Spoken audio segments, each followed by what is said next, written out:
Hello mga kapakners, napakaangas ng ating imbudong pula, nakapendant na naman. At tayo nasa na naman mga kapakners, malayo ang ating biyahe ngayon for today's video. Samahan nyo ako ngayon at ipapasyal ko lamang aring aking imbudong pula. Wala muna ng luto at ako'y mag-food trip muna ng mais. At umulan na, nayan na, i-ready ko na muna ating mahiwagang gabi. May sa gabi yan, waterproof yan. Kapag walang luto mga kapakners ay kita'y mamamasyal muna. Na ito ang foods yan mga kapakners. Alam nyo ba ito sa Lakawan, sa Tayabas City? Ay napakasarap nito. Maglulugaw muna tayo mga kapakners. At ating titikman ari ay quality sa halagang 70 pesos. Yan, busog na busog ka din . Ito pala yung pangalawang branch nila mga kapakners. Pero karating din lang nung kinainan natin nung dati, malapit din laang, dito rin lang sa may Lakawan, sa may bypass road.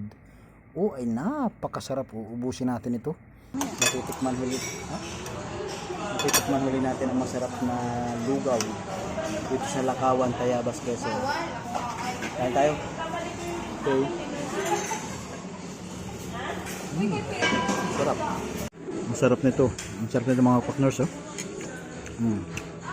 Paborito niyo ba to? Dito lang to sa may Lakawan. May Lakawan.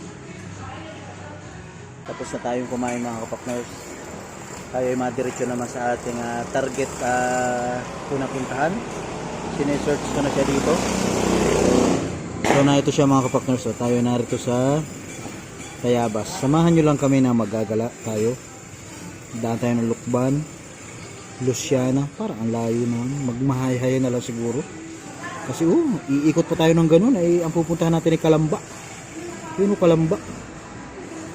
So siguro magre-reroute naman siguro tong si Waze na to pag dumiretso tayo ng Mahayhay. Tara, let's go mga kapakners.